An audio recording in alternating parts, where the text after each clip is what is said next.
You're welcome. Just for the tell your story. Yeah. So I think, Gerald, what we'll do with you is we'll introduce you first of all, and then we'll let you give a little background on what you do. Yeah. We'll go around robin on who's who. Okay. So it appears as though we are streaming live on Facebook. So guys, welcome to Battle Buddies Live. Thanks for joining tonight. I've actually seen a couple of you guys do a stream on this. Mr. Sepe over there. Oh, and we got Justin showing up. He said he's going to show up. Here's the Marine Corps. You know, a little big. This is the first and only time I've ever heard the word Marine Corps and didn't hear a raw instantly. Anyway, tonight we've got a couple special guests. We've got Gerald and Justin. We're going to let them introduce themselves and give you a little bit of background on what they do. So there's going to be a couple of new opportunities here for you guys to network. And now we're getting Marine heavy, guys. Whoa. This is getting uncomfortable now. Zach Johnson as well from McAfee. So we will start off with the almighty, infamous troll, the one and only, Oogie Boogie. If you don't mind introducing yourself and giving people a little bit of background on you, and we'll just go around and robin here on who you guys are.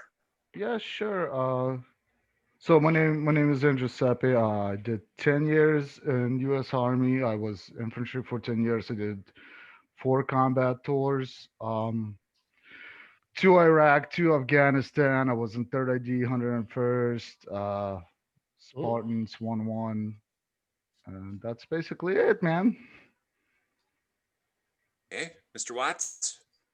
James Watts, Army from 99 to 2003. Been in the civilian world since then, corporate America, helping other veterans out, trying to get them to their next mission or next career. A little shout out to the Navy and their sidekicks that they drop off at the shore of the Marine Corps. It's kind of like your birthday light, I guess. Gerald, do you mind introducing yourself and Sure. a bit of background on yourself, Yeah, please? My name's Gerald Trihane. I'm 22 and a half years Army. Spent a lot of that time in recruiting command, and I now work for a government contracting company. And so I try to help vets out with their transition to the contracting sector and, just in general. So I'm really excited to be here tonight. Thanks. Pete? Hey, Pete needs no introduction. No, I'm just kidding. I'm the resume resource for the group. 23 years combined Air Force and Air National Guard. And what more can I say? Justin. My name is Justin Rost. I'm the director of the Minnesota Helmets to Hard Hats program, but I am connected into also the National Helmets to Hard Hats program. I was Marine Corps Infantry, 99 to 03. And so what we do is we help veterans transition into the union construction building trades. Mr. Johnson, are you unmuting tonight and participating? I'm unmuted, but nobody needs to see me. I'm battling a freaking migraine all day. You don't want to see your pretty face I look anyway. Lovely right now. Zach Johnson, United States Marine Corps, combat wounded, combat engineer, 2007 to 2011. Stationed in Kaneohe Bay, Hawaii, also, just like Justin. I worked for the Minnesota Assistance Council for Veterans. We're a not-for-profit here in the state that helps end veteran homelessness. I'm an employment specialist over there. Formerly worked for DEED, the Department of Employment and Economic Development. Also helped veterans with employment over there. Here to be supportive. If anybody is needing help with resumes, resume class, we have that stuff. If they are experiencing homelessness or if they are struggling financially, give me a holler. Find me on LinkedIn. Hey, Zach, there's a program coming up to end the homelessness in Minnesota, right? We're doing a big program with E2020 right now. Yep. That's through the Minnesota Military Exchange. Again, I'll try to throw up a link to that in the chat for everybody. Okay, cool. Excellent. Mr. Blanco, thanks for joining. Thank you for having me, man. Appreciate it. It's finally get a chance to talk to you. Yeah. you mind introducing yourself? And then we're going to jump into the government side and the trade side of things with Justin and Gerald. And feel free to, this is a collaborative session here on helping vets to work. So great, awesome. So my 60-second shtick is pretty much born and raised in South Florida, Miami. I can't deal with all that cold weather that you guys do up there, so I stay my nice butt down here on the beaches. Went to Florida International University. I started out in finance for about 8 years, where I did capitalization of market portfolios, and quit my job on a Friday and joined the Army on a Monday for no other reason than I just wanted to jump out of airplanes. And I had a really good recruiter, right? Told me it was just going to be like Call of Duty. So I spent the next 11 years of my life doing something I absolutely love. Was picked up for the Project Warrior program post-command, but I had a parachute malfunction. Burned into the drop zone pretty hard, broke a few bones, would recover. I would live to jump a couple more times, but the Army kind of said no mas. And so I said, okay, no big deal. I went and got my MBA, my PMP. Now I do management consulting in the local area down here in South Florida, small, medium-sized businesses, and helping them scale, identify systems of growth in terms of decision-making processes, systems, and talent gaps. And I do veteran advocacy on the side. I'm not really ingrained with any specific program, even though I do follow Chuck very closely. And he and I have spoken prior to. I have experience in helping veterans work on their resumes, but specifically my niche is networking and how to go about doing that, utilizing different platforms like LinkedIn to do so to help veterans find employment. You want to tell everybody about your dog hustle you got going on too? My what? Your dogs. Oh, all my cool guy stuff. Well, this is no, your dogs, your DOG dogs. Yeah, and those dogs that you're adopting all the time. So yeah, so I do. I got a big heart for lost and stray animals. So I foster hospice dogs. So dogs that are living in shelters that are clinically dying and terminally ill. So I take them to the shelters and I house them for however long that they have left. And, it works out really well. I got one giant drooler here now by the name of Godzilla, who is just, I have a really nice apartment. It's like Turner and Hooch in here right now. So, so are you saying that veterans like animals? No way. Who would have thought? Can't tame them either. Like animals more than dogs. Right. Dogs of all things. Like, I would never do that. Yeah. Right. So yeah, I do that a little bit on the side. That's awesome, man. I'm actually not far from you. I'm in Fort Lauderdale. That's where I live. I live in Fort Lauderdale. Oh, dude. All right. We'll talk after. We'll do beers. I'm 2 blocks away from Las Olas. Yeah, I'm on Dixie and 56th. Yeah, I know exactly where you're at. Yes. Yeah, let's go. There you go. Well, it's easy to know where all the hills are at. Throughout the country. All right, That's so a real place don't to watch the find news tonight. There might be a Florida Birds are man served. story. We expect an extraordinary Florida man story. There you Oh. go. Right. Yeah. They get God. hard to top. They make memes. That 90% of the memes on the planet, I think, come out of Florida. You're Yeah, welcome. Panhandle. Oh yeah. you hate us because you ain't us. Yeah. Yeah. Right. So I think that there's always on Battle Buddies, we get a lot of stuff for government, and that seems to be probably sort of an Achilles heel on the page, since we don't have any subject matter experts till now that we got Gerald here. So Gerald, do you mind giving some people background on like best practices or whatever? I'm just going to sit back and let you your recruit talk. So kind of first piggybacking off of Michael's comments, the networking piece is really huge in the government contracting world. And the reason being is we use it not only as a way to find the talent, but at the same time, it's a way to get the word out. When you look at the number of sites out there that you can hang your resume on, and you can pay somebody to tweak your resume and do all these things, that connections through LinkedIn is really huge, because there may be positions where I need to find somebody fast. I don't have 6 months to have a vacant position open. So I blast it out to all my connections, and those connections either A, are the person looking for the work, or B, they know somebody who does. So the big thing I tell people is have that strong, LinkedIn profile. There's probably those out there who are better at it than I am as far as how it should be laid out and everything, but highlight those skills you have, especially, those one-off skills that necessarily everybody that was an 11 Bravo has, or, as a 42 Alpha, if you got that, your PMP, like those things are huge in the government contracting world to have those certifications.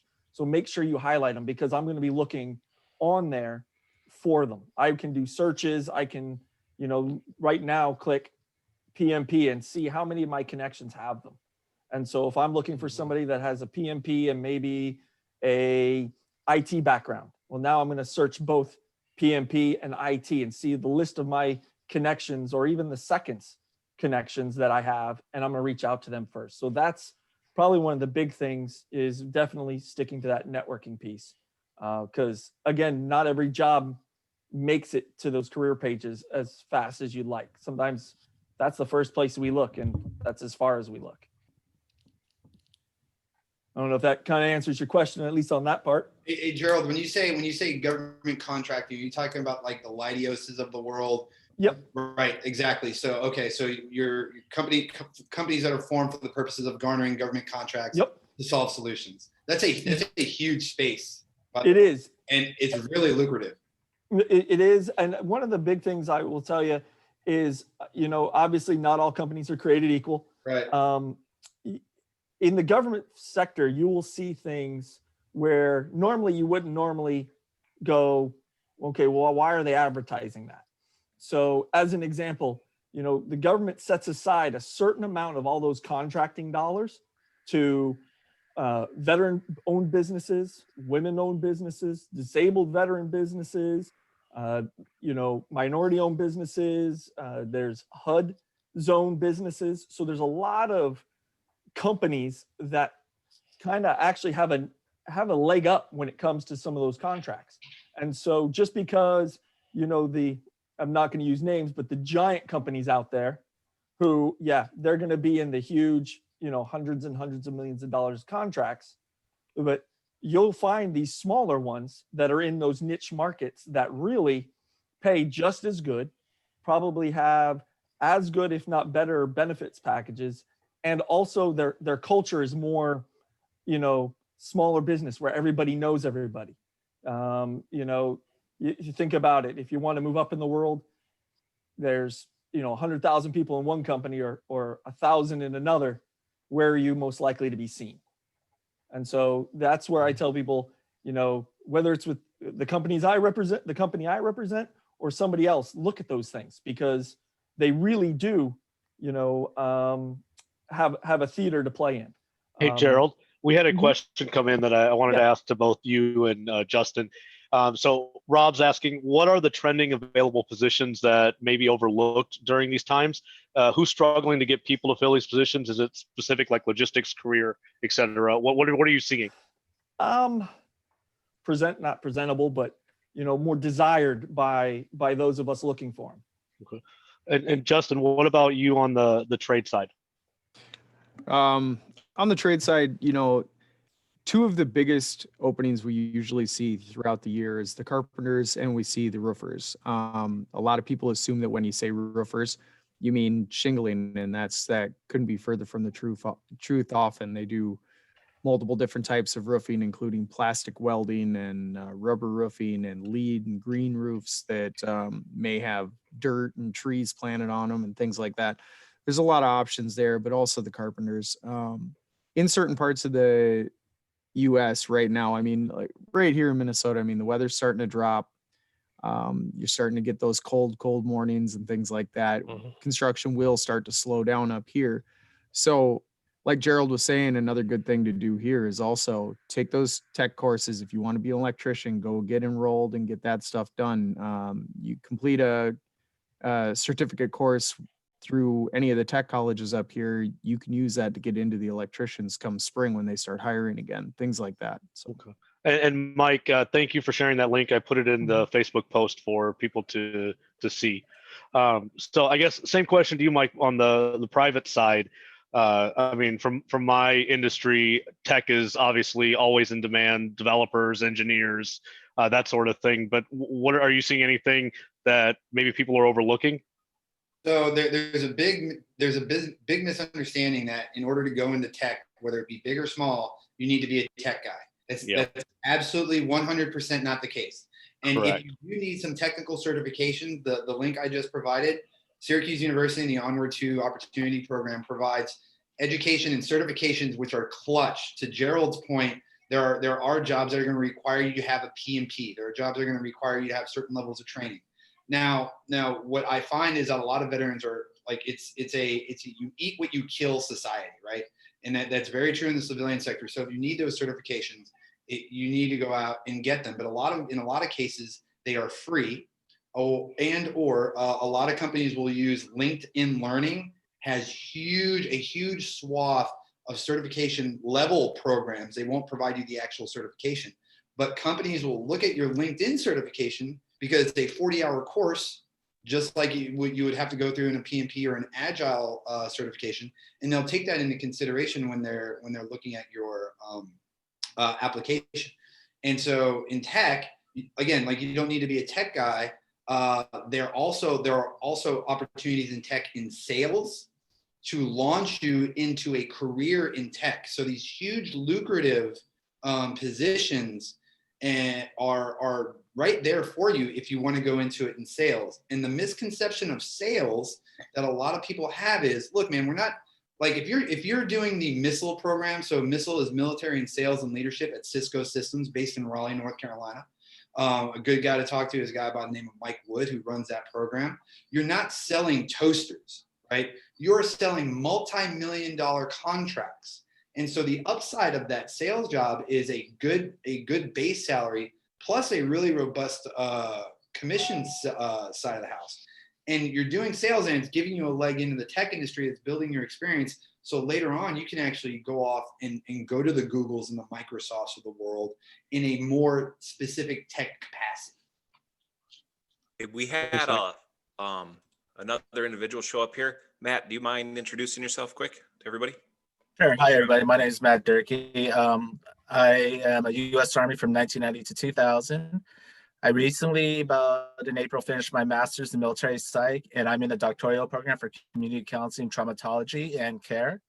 And also currently I work at a community college. We talk about a lot of things that you guys have been talking about, looking at those things. My thesis in my area of scholarly work is focusing on the transition process for service members to becoming a veteran, becoming either a student or vocational work, and you know, those aspects. So from my perspective, I look at the educational perspective, and everything that everybody said is you guys are all spot on. Before you get out, make sure, take those free classes, go to your educational unit, set up there, take classes. I actually have a friend of mine who got 4 years of their education done, their BA, and was able to get hired on as a special ed teacher where I live up here in Washington State.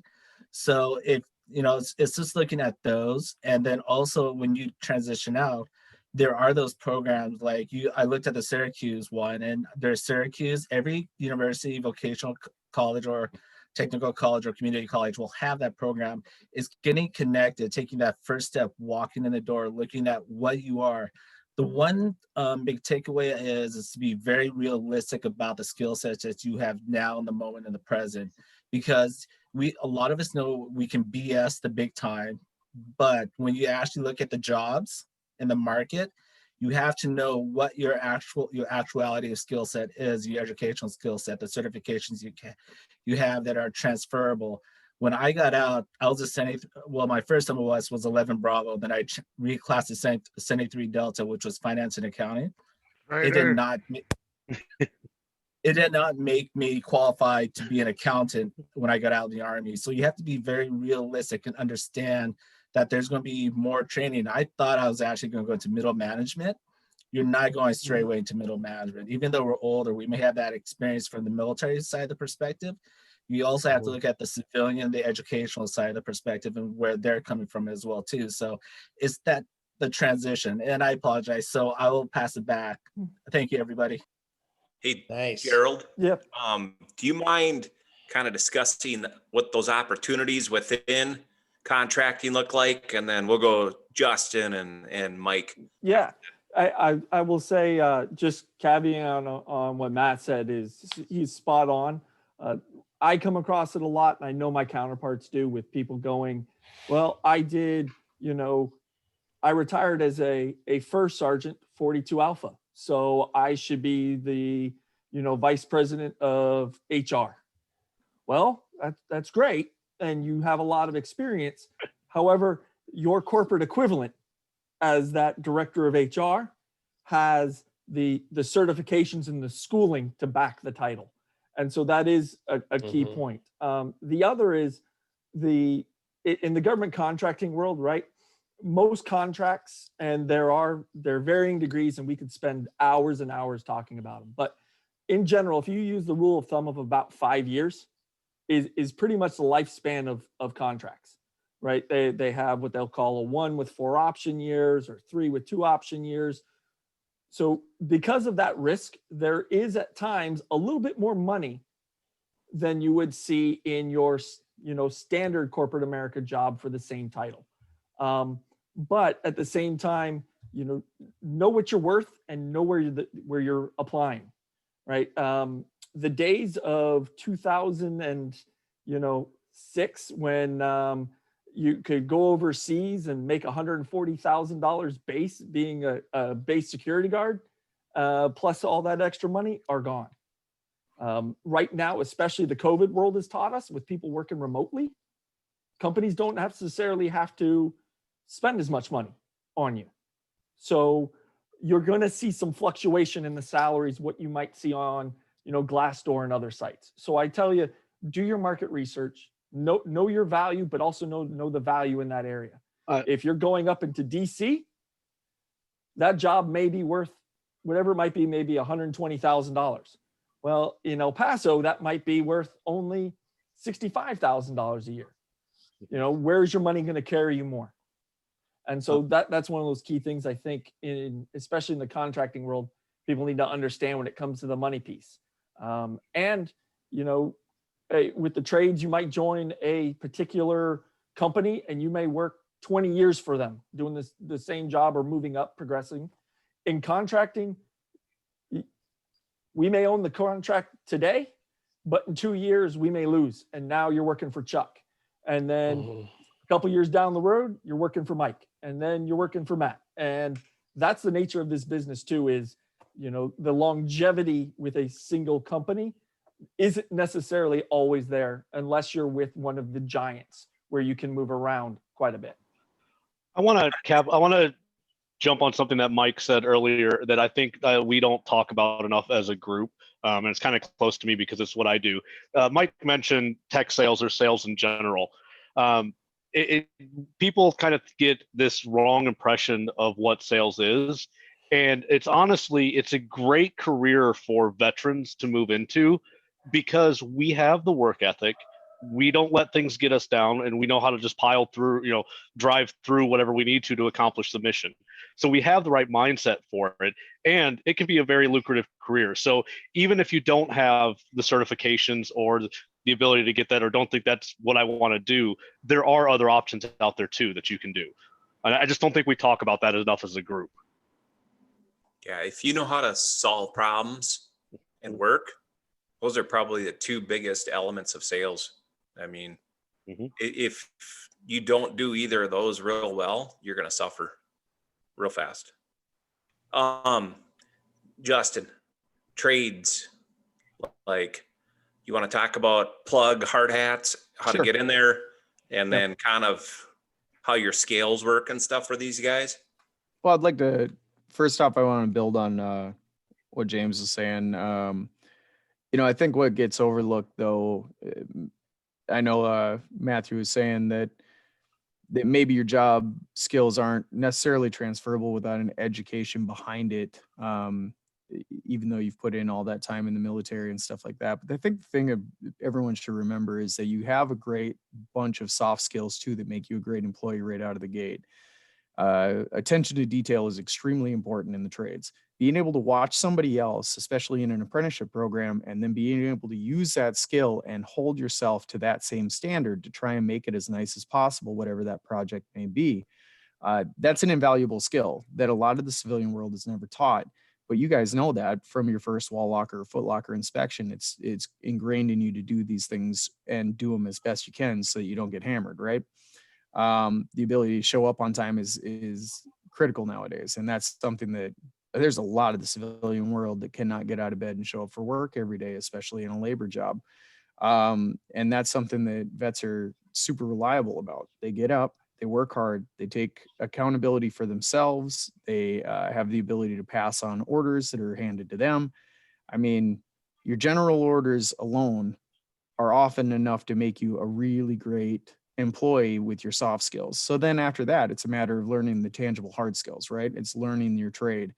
And then that's what the apprenticeship programs offer is they take somebody who already can be a great employee, and then they teach you the technical skills of how to do something specific in the construction industry. So whether you want to learn to be an electrician, whether you want to learn to be a sheet metal worker, I myself spent 7 years as a sheet metal worker. I worked my way from pre-apprentice all the way up to journeyman. And it was a great road for me. I had no problems. I loved it. I still love it. And if the program ended up falling apart tomorrow, I'd be back in sheet metal the day after. So what we do at Helmets to Hard Hats is we help introduce veterans to the construction trades. And the way we do that is we're a conduit of information. You go to www.helmetstohardhats.org and you create a profile. Once you create that profile, you're going to be able to select the trades that you're interested in. Okay. Once those, and something important to know is that depending on where you are in the United States, you are going to get a regional manager or a state manager that is in your area. So if you sign up and you're from Minnesota, you're going to go to me. And the link is in the Facebook post, by the way, Justin. So. Oh, okay. Thank you. Funny, we both did. So if you come to me, what you're going to do is you're going to select trades of interest, and those trades of interest are going to be the trades that you specifically want to pursue. If you say want to be let's just go with a few of them. Let's go with elevator constructors, roofers, and let's just say pipe fitters, right? What you're going to get from me is you're going to get information based on those trades and based on your geographic location inside of Minnesota. So if you're up in if you're down in Red Wing, you're going to get information that pertains to the areas that are covered by Red Wing, the locals that are in that area. If you're up in Duluth, you're going to get Duluth's information. The way that's really handy because there are some trades like the electricians that when you get into the Twin Cities metro area, there are 3 different programs available there. So it's up to you to decide which one you like, but we're going to give you the information on them. The other thing we're going to be able to do is you're going to be able to go to job boards and look and see who's hiring throughout the United States. And we're also going to send you any information we receive on jobs that are looking for people. Now, I want everyone to be very clear. I am not a placement agency. So if you sign up for Helmets to Hard Hats, I'm not going to call you tomorrow and be like, hey, you're going to start here on this day. It's just not how it works. Each trade has their own specific way of signing up. Each trade has their own application process. They have their own schooling process and their own bylaws. So each one is going to be different. And that's my job, is to get you the information to get you on path for that particular trade in your particular area. And then once all that's done, then we start working on helping you understand how to get an application in and what's going to be expected of you while you're doing it. So I just wanted to comment very quickly, Justin. Everything you said is 100% spot on from what I see in education. What I've been doing recently, what a lot of educators are doing now, is saying that there are different pathways for everybody. And looking from veterans' perspective, is understanding what those pathways are and realizing that if your end goal, even if your end goal is when you get out of the service, what is it from your end goal that you want to do? And I understand that there's a lot of veterans that don't know what their goal is. So they have to, this is where a lot of us are here, because we want to help them. We want to show them different pathways of how to move forward. And some of it could be the education where they can use the VEEP, the 31, the 91 chapters or different whatever that they have. They can also use that within the trade schools. I mean, where I live up here in Bellingham, in Washington State, we have a technical college. We have a community college. These technical colleges getting a lot of veterans that get into the trade work, and they're using their GI Bill, and they will utilize that and make a lot more than what I'll ever see in my lifetime because of the nature of the beast of where I live. However, I encourage them to do that because it is what they feel comfortable where they're at. Also, the skill sets that they bring when they come in. You are correct. We have a lot of skills that we come out of it, but and what you said, Justin, is making it marketable, making it how we can use what we've been taught to move forward. Because I can understand the whole gamut of different veterans that come out. I see them, and you have to know where they're at in that point of time to help them move forward for where they want to go. So, spot on, Justin. Thank you. Yeah, I'd like to add on to that too. And when you talk about using the GI benefits, all of the union trades are accredited programs, so you can actually use your GI benefits to help compensate for the lower income that you make as an apprentice. And when I talk about lower income, I mean you make about 50% of what a journeyman would make. So you're going to work your way up from the journeyman level up to, or I'm sorry, from the apprentice level, or maybe even pre-apprentice level up to journeyman. But the minute you get into those schools, whatever the school may be, whether you're going in for, like we were talking about before, an electrician, sheet metal worker, whatever, you're going to be able to use your GI benefits to help compensate for that. You're going to receive the base house, or the BAH allowance at the very least. And that really bumps you up a couple of levels in the very beginning. And then as you're getting those work hours in and you start getting a higher wage, that money's going to start dropping off, and it really helps you compensate in the early part of your apprenticeship program. I was going Justin, to ask you that, that question. So to highlight, when you get on the program, you're in trades, and your job sends you to school, for your to get your certs, the GI Bill will cover it. Justin, very quickly, do you connect them with the veteran certifying official that can help them navigate the VA and how to get the VA and the GI Bill to pay for that? Because I'm sorry if I get your name, Oogie or Augie. Sepe. I apologize. He's got a real name too. Sepe. Okay. Everybody calls me Oogie. It's fine. Okay. It's getting to people that understand what the VA and the DoD will pay for. One of the caveats about that is that there are certain programs that the VA and DoD will pay for that has to be linked, and that they've made it where they're going to pay for the education. Because unfortunately, we can look at different universities or organizations that have really been predatory toward veterans because of the GI Bill. So I would recommend for everybody that goes into trade or wants to do that, make sure you connect with a veteran certifying official that can help you to see what is covered and not covered, because there's a lot for every state. There's things that will definitely be covered and things that will not be covered depending on your academic progress in each one or the skills that you're going towards. So I just wanted to make sure that was out there. Yep, we do hand them off of resources when they need them. We also work with the Minnesota DAV and in particular Dave Belfi, who basically oversees that portion of benefits here in Minnesota.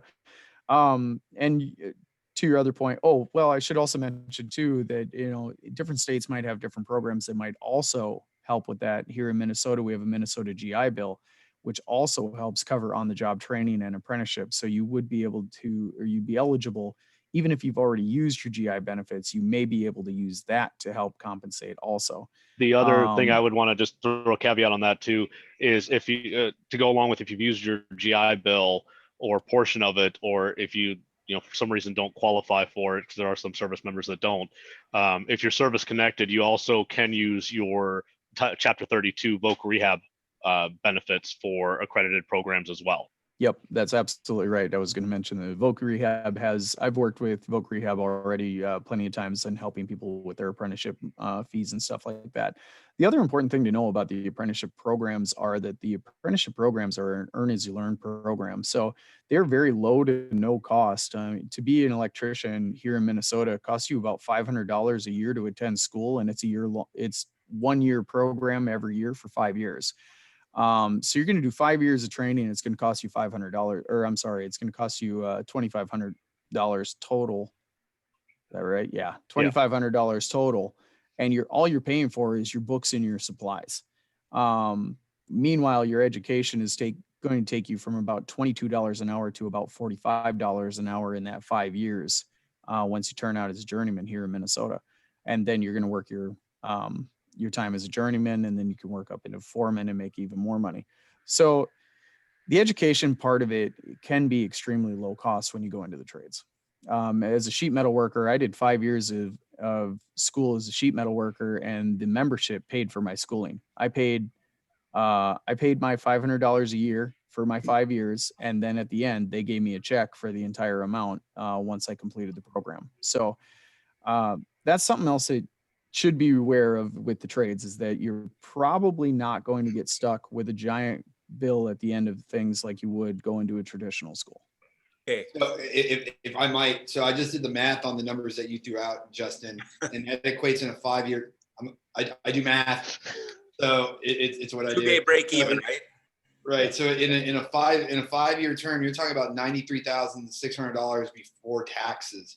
So, and that's coming out with no debt, no student loans, nothing like that. I know people that graduated from universities with 4 years degrees that don't make that kind of money, and they're working at banks and retail. Well, and an important part to note is that when I give numbers like that, I'm giving the hours on the check. I'm giving the dollar on the check. That doesn't include the benefits packages, which are often 80-20 medical, dental, vacation pay, life insurance, retirement, pensions.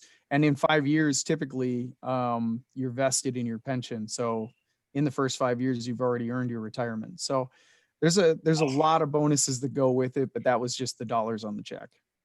All right. So I don't want to run this too long tonight, but let's go to something real simple. You guys touch on a little bit. Blanco, I'm going to hit you up first. Let's pretend like we're going to do networking for dummies. I don't want to, or network. I want to get rid of the dummies. Networking for veterans who have never had to network. How about that? Where's a couple points for these guys to start that you think would be effective for them? And then Gerald, that's your living too. So, I want to hear from you guys. I mean, we've got other networkers in here, but we got some fresh perspective here tonight. So I think veterans in general overcomplicate networking. It's not hard. It's not transactional. It's an exchange of value, right? And the nice thing about being a veteran is you have access to the largest networking community in the country, which is veterans themselves. So it doesn't have to be overly complicated. What you do need to do is set up a basic LinkedIn account. It doesn't have to be perfect. A lot of veterans think I need to do my LinkedIn. It needs to be perfect. I don't know what I'm doing. This, that, the other. It doesn't have to be perfect. It's constantly a work in progress. I am constantly working on my LinkedIn, and it will never by any stretch of the imagination be perfect. But once you have it basically set up, identify a couple of industries and companies in those industries that you want to work for. Do a quick search. Veterans that work at those companies. I promise you, if you send a message to somebody that says, hey, it doesn't have to be overly formal either. Hey, Tom, how are you? Thank you for connecting. My name is X. I'm just transitioning out of service. And I always put this line in because it doesn't hurt. Like, I'm trying to figure out what I want to be when I grow up. And I'm kind of looking at X industry, at X company specifically, and I know you work there. I was wondering if you had a few minutes to chat with me in terms of like what requirements on there, what does that industry look like? What does it look like day to day? If you could spare like 20 minutes, it would be truly helpful. Your positivity rate is going to be huge. Veterans want to help veterans. It's genetically ingrained in us to coach, mentor, and sponsor fellow veterans because we want to see other people succeed.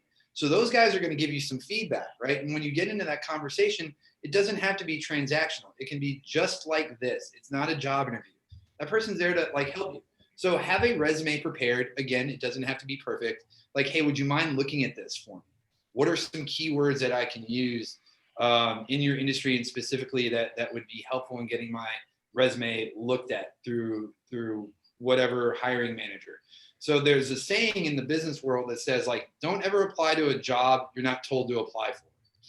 That's good advice and bad advice, right? But the idea behind that is you network. So the point that somebody says like, hey, I saw this position. So now you have somebody who you've talked to a couple times. They've looked at your resume.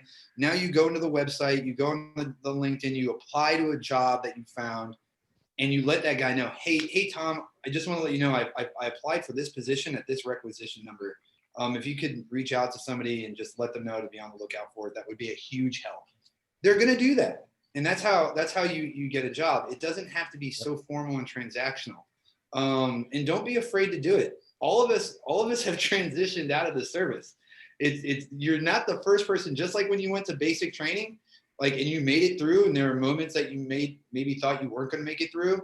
Remember that millions of people have done this. There are 20.3 million veterans currently living in the United States. So that's 20.3 million people that have gone through something similar. That is a huge network you have. So just reach out to a few people, say, hey, how you doing? Do you have some time to give me some advice? Because veterans love to talk, and then see where that leads to. And as you start talking to more people, they're like, hey, I know a guy that you should talk to. His name is X. He does this. Cool. Reach out to that dude. It's really not difficult. Just people think it needs to be overly complicated and overly formal. It's very conversational, just like you're reaching out to any of your buddies at your previous unit. And 9 out of 10 times, like, that's going to lead to something, or it's going to lead to at least an interview or jobs or connections that can point you in the right direction. That's great. Using LinkedIn, you don't have to even leave your house, meet somebody face to face, or spend money on coffee. Right. It's great. And I think so. Just for full transparency, I was at a job expo, a virtual job expo, just this past week. And I really, honest to God, think that the Zoom call job fair virtual expo thing is a blessing in disguise, because you actually get more one-on-one time with hiring managers and the people there than you would if you were in a packed conference room where everybody's jockeying for position to talk to somebody, and the recruiter only has 2 or 3 seconds to talk to each person. Thank you for your coming. And you get to like really delve in deeper. And then on top of that, you get to immediately hop on to LinkedIn, track this person down, send them a note that says like, hey, really appreciate your time at the conference. I know we didn't get a lot of time to speak. By chance, would you happen to have a little bit of time like next week on your calendar to speak with me more about the opportunity? Because I want to learn more about the company and the job position, things like that. Guess what, Blanco? You did such a good job. That's what we're going to do next week, and you're coming back. Talk about virtual job fairs. Awesome. Thanks for volunteering. Hey, like, I'm used to being voluntold. You got it. Exactly. When it comes to the virtual job fairs, just one thing real quick is we should really promote that E2020 event that's happening. That is going to be a virtual job fair, but also an education piece where they're going to do breakout classes throughout the entire day. That's a good opportunity to learn a lot more about the trades and about other aspects too. I think they're going to have healthcare and different programs like that are going to be doing informational classes throughout the day. So I had a quick question here. Would you guys say, because I do a lot of virtual stuff as well, dress for success? Yes. Absolutely. Yes. Absolutely. The reason I say that is that I know a lot of veterans and up here, and they just want to, come in as, well, I'll use the term as a pogue. And I always tell these guys, these young kids, when you go interview or you network or you're going out there to these fairs, dress to success. I mean, if you look at my cover, I wear a suit and tie just to look very professional, but that's what I try to teach them. If you want that position, you got to sell yourself. And the thing is telling them to sell yourself, be positive, be resilient, look like you're like, hey, I'm the person that that you want right now to step in. Okay. I always tell people that it takes a hell of a long time to be able to just wear a t-shirt. I don't want to get there. Background. Yeah. So I will tell you, caveating on Mike, man, I do the virtual career fairs. I love them, especially now with the video options and the phone calls, because it used to be either 10 people deep sitting in a line waiting to talk to me or chatting. And in my profession, I can type kind of quick, but not fast enough to talk to enough people. So with that video option and that phone option, I can sit and look at Mike and go, hey, Mike, great, you're here. Here's the positions based off of my quick look at your resume that I think you match up to. What positions were you looking for? Well, I was really looking for, one where I can use my MBA. Hey, great. We have this one. We talk for maybe 5 minutes. I now have his resume. I have his contact information. He has mine. And that follow-up email I get right after he hung up with me that says, hey, Gerald, it was great. I would love to chat with you more. Can I get on your calendar? Those are the people that I go, man, I really got to get Mike on our team. Like, he really wants to join our company. I'm going to now put more effort.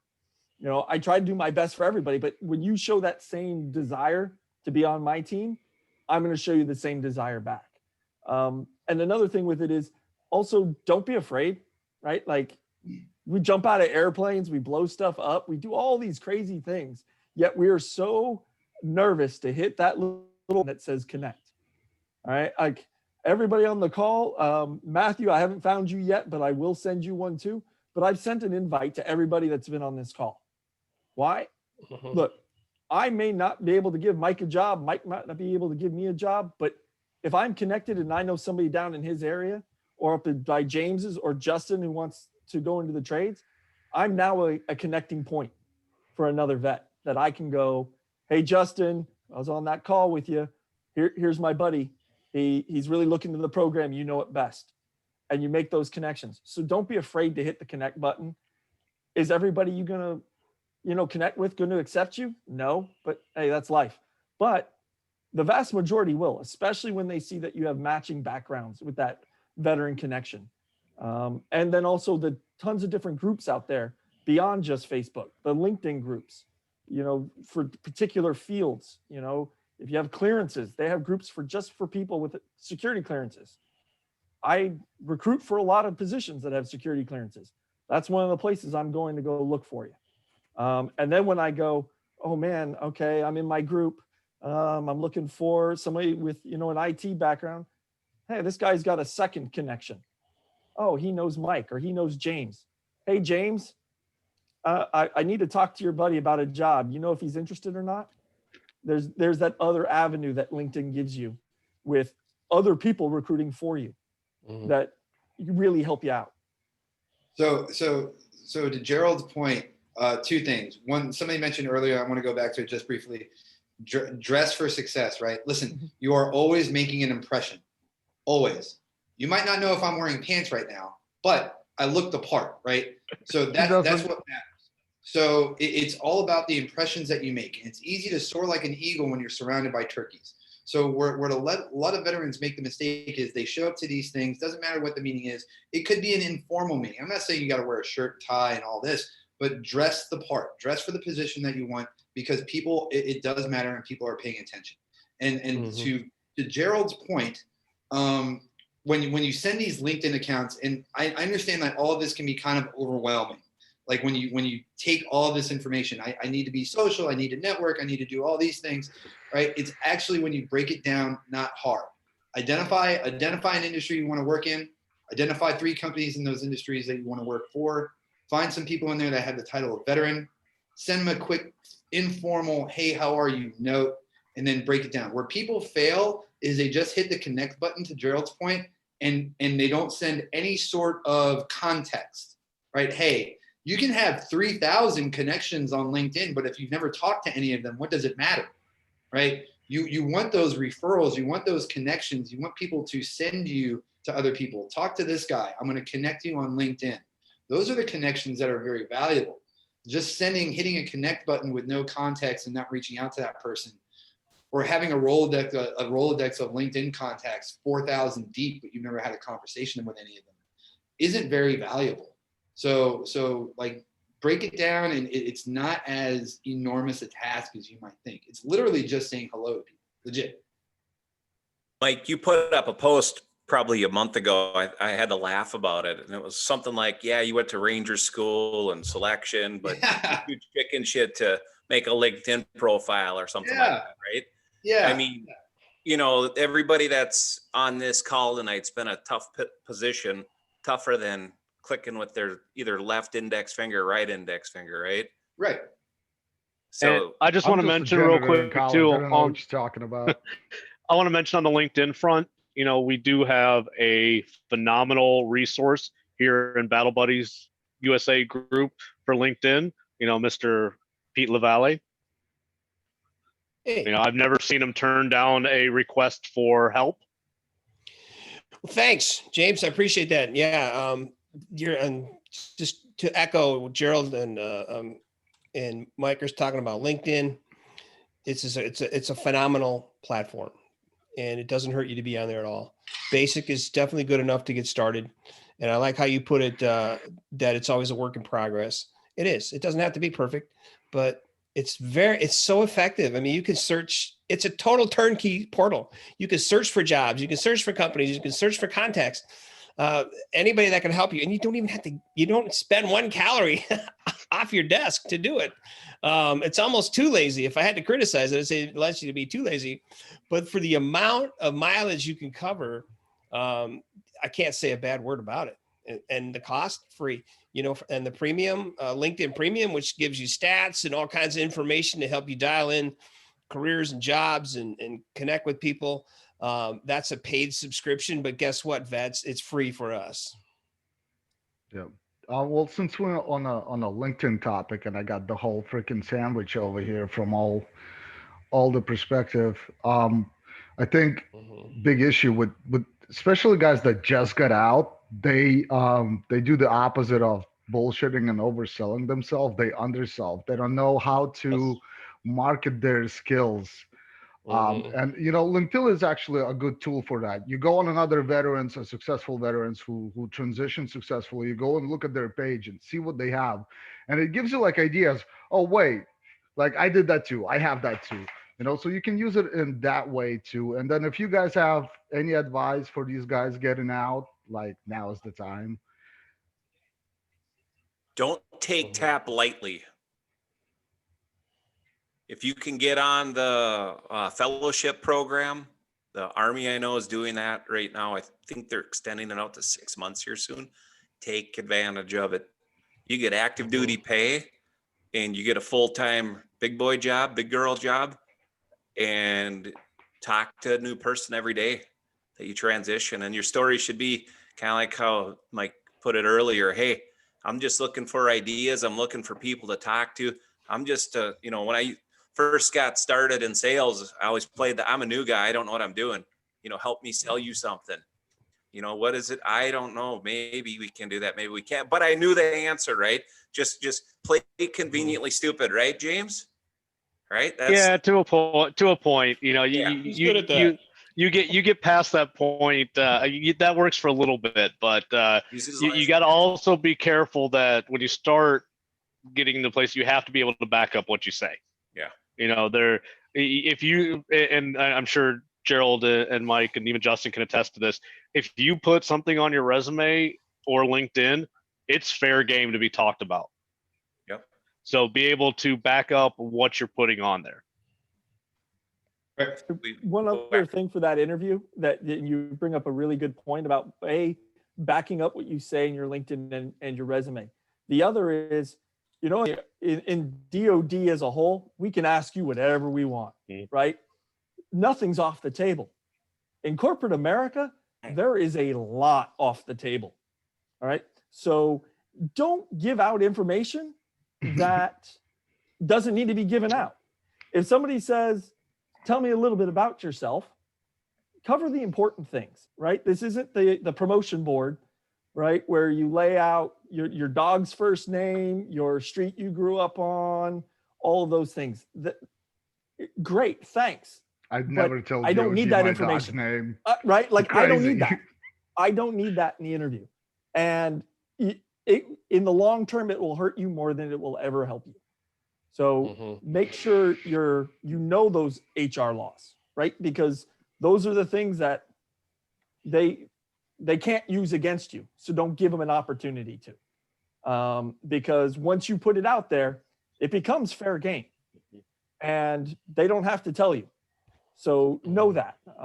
Just like I said, be safe on some of those areas, because not everyone is above board. Any last words from anybody around here? Want to wrap it up? We went way Just over. Yeah. one thing, you know, veterans that are watching this, you've already taken the first step in, you know, networking and finding out more information about the different kinds of things that are out there, different kind of groups. Talk to everyone. Talk to your Family Assistance Center. Talk to Citizen Soldier for Life. Talk to the Soldier for Life program. Talk to them all. We're all tied in some way, shape, or form. Most of the networking meetings that happen up here in Minnesota, I'm going to see the same people at every single meeting, and they're all the people who are running all these different programs. So we do talk, we do interact with each other, all the different programs. So if we run into you and we talk to you about something, by chance you get on one of these things and you ask us a question, we probably have answers outside of our own scope of work already. So it never hurts to ask questions, and it never hurts to just put yourself out there with different veteran programs and different veteran groups. Man. Anyone I think else? that was great. I was just gonna say, always, you know, strive to do your best. Keep getting, you know, whatever you want to do. If you're still in the service, get those free educational classes. Get everything that's free. Get the things that will rack up. Make sure you like your 201 file when you get out. For those that are in the Army, the 201 file is basically that has everything that you've ever done, and just make sure it's up to date, up to par. When you go through tabs, make sure everything in there is in there that you want. Take your time. Don't try to rush out. I mean, my last duty station at Fort Irwin, I wanted to get out of the Army. I was so done back in 1998. What should have taken me maybe a couple weeks took me 3 days. Take your time. You know, take your time and get everything squared away before you get out. It's so much easier. Yeah. Don't take transition light, guys. I got one more point, Chuck. Yep. Anybody else wants to follow up? So just two things for everybody that's watching. A lot of veterans, what they tend to do is they just put too much on their plate. There are so many programs out there in terms of certifications and opportunities that you have. Veterans just take a giant spoon and just slopping that stuff on the plate. And then they become overwhelmed and it becomes too much. Understand what these programs offer and then how that aligns with your objectives and your ambitions for the future, right? Don't just start taking classes and certifications just for the sake of doing them. Understand how that's going to benefit you in the long run and how that aligns with what it is you want to do, right? Target your efforts. It's important because otherwise you're going to lose your mind. And I will leave you with this. Don't be so afraid to fail that you forget how to win. And a lot of veterans are so afraid of networking and doing these things because they're afraid that they're going to fail at them for whatever reason it might be, that they forget how to win, right? So with winning comes a little bit of failure and a little bit of understanding and a little bit of learning, and that's okay. But don't be so afraid to fail you forget how to win. Wonderful. I think that's a perfect place to end it. So I do have one request out of everybody on the call here. Throw your LinkedIns onto the Facebook chat when we wrap up here so that everybody can connect with us. Everybody here, if you guys could return next week, it'd be amazing. I think this was probably one of the best roundtable discussions that we've had. We touch a lot of different areas too for real wide spectrum of our guys. Absolutely. Thanks for tuning in, guys. Yeah, thanks. Thanks, Chuck, for having us. Thank you, guys. Thanks for having us, Chuck. It was great Thanks for the talking to you all. opportunity.